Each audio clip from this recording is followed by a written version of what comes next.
तो स्वागत है हमारे YouTube चैनल में फिर से आप सबका दोस्तों।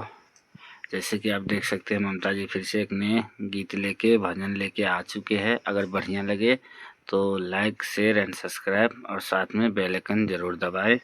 तो चलिए ममता जी आपका टाइम नहीं लेते हुए चलिए गाइए। मैया तेरे छोटे मंदिर वाले हो की घड़ी लाग भी कोना के।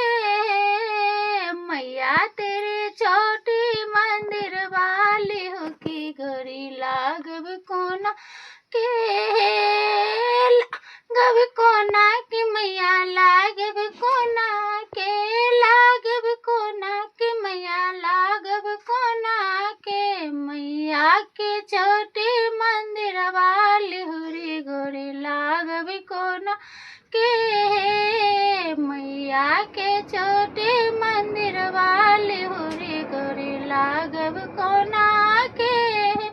ए जायब है जमुना कथा माटी करी लायब। जायब है जमुना कथा माटी करी लायब।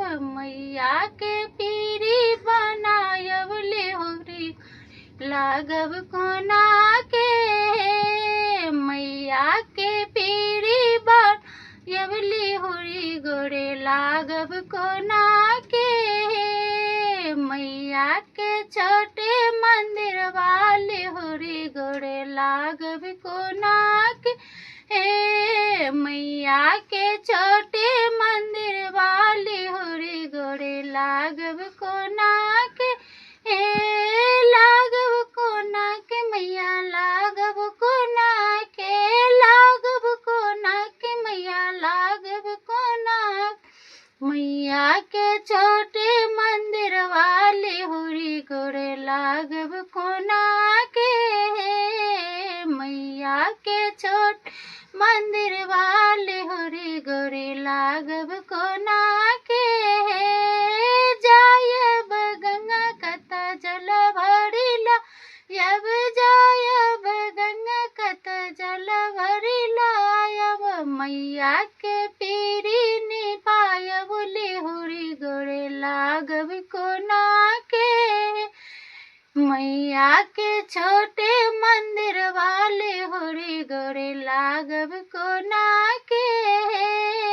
मैया के छोटे मंदिर वाले हुरी गोरे लागब कोना के। लागब कोना के मैया लागब कोना के। लागब कोना के मैया लागब कोना के। मैया के छोटे मंदिर वाले हुरी गोरे लागब कोना के। मैया के छोटे मंदिर वाले हुरी गोरे लागब कोना के। जायब हलवा ऐठन लड्डू मंगवायब।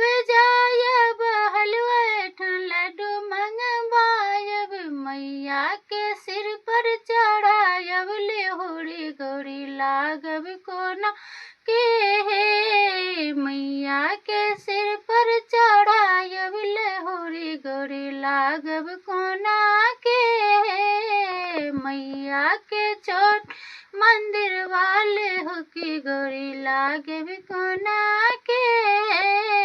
मैया के छोटे मंदिर लिहुरी गोरी लागब कोना के।